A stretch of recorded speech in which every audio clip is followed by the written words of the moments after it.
So I did something today that I've been putting off for a long time because the last time I did it, I screwed it up and I really didn't know what the deal was. Thought maybe it was me. Turns out it's not me. I just had some bad luck. Anyway, cam bearings.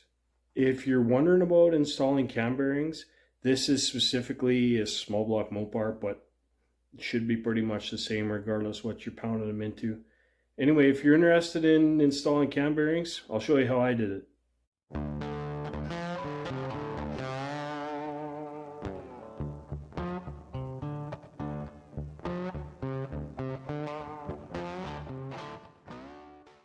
Now this is the cam bearing installation kit that I bought. It's Lyle or Lissel or whatever. I'm not really actually sure how you even say that. But anyway, I bought it online.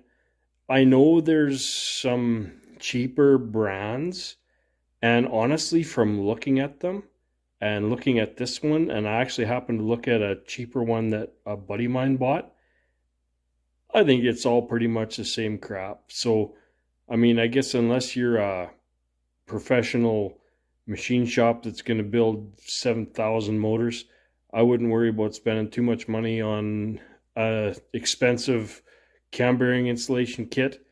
And realistically, if you can just find a buddy that has one, borrow his, all the better. Now, this is what holds the cam bearing as you drive it in. These are expandable rubber uh, plugs that they hold the cam bearing, and this metal shoulder is actually what drives the cam bearing into position once you've brought up all the slack in it and snugged it up. Now you put this in there, and this slides into the old cam bearing. You just put a wrench on that, hand tighten this shaft, but just by grabbing that knob on the end, hand tighten that shaft. This will expand to fit inside the old cam bearing, and this shoulder will be just up against the edge. That allows you to take a big hammer, drive that end of that rod, and it'll push the old cam bearing right out. And I just stuck an old cam bearing on here because obviously I forgot to video this while I was doing it. But all you do is you slide your new cam bearing on the tool, snug it up, and you're ready to pound it back in. The most important thing you got to worry about is this hole has to line up with the oiling holes in the block. What I did and do the few times I've done this is I line up this hole with one of these notches, and it just makes it easier to be visual and able to see what everything lines up that way.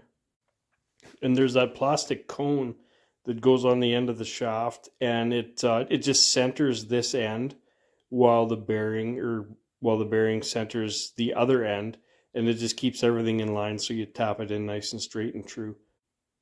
Now, it's stone axe simple how you install cam bearings. You just tap them in using the tool, and there's good instructions and whatnot like that.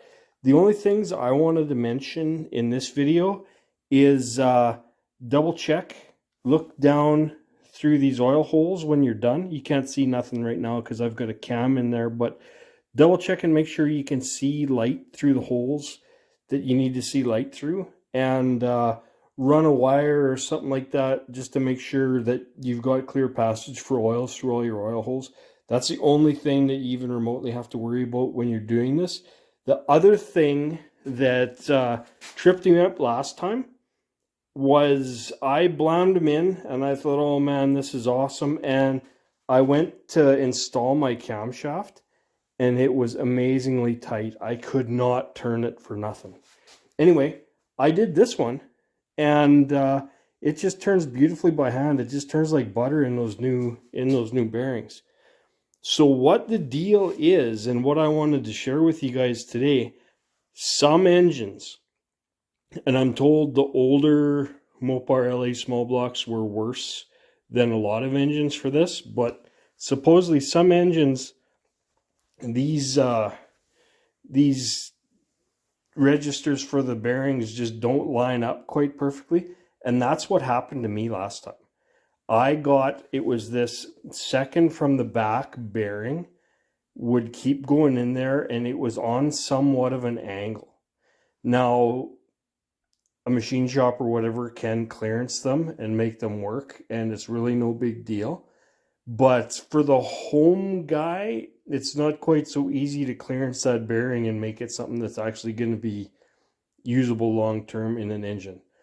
Anyway, all I wanted to share with you, don't be scared. Knock some new cam bearings in your engine if you think you need it, and you'll be glad you did. Buy the tool. It's no problem whatsoever to do it. This is why I replaced my cam bearings. Trying to get it into focus there. Yeah, you can see that good there. Right around the oil hole. And well, I guess right at the join there too, but it started to just lose a little bit of bearing material, and it probably would have caused some loss of oil pressure. Anyway, I'm told Mopar Magnum small blocks are famous for needing cam bearings even when they really probably aren't going to need anything else. So anyway, I knocked these ones in there, and I'm sure glad I did. Now, one thing to remember is each cam bearing is slightly different, so don't screw up those positions. Number 1 being the very front of the engine, and number 5 being the very back of the engine. But they all have to pass in through the different holes, so you start from back and work your way to the front. Just something to keep in mind. So unfortunately, this video is a bit of an afterthought, and I could have done a whole lot better job of showing myself installing the new cam bearings, but realistically, it's so dang easy, you don't need that. I just wanted to share a couple of the pitfalls and a couple of the things that can happen, and unfortunately did happen the very first time I did this job, and it threw me off of ever doing it again. Big thing, just give it a try. It's not that big of a deal. Thanks for watching.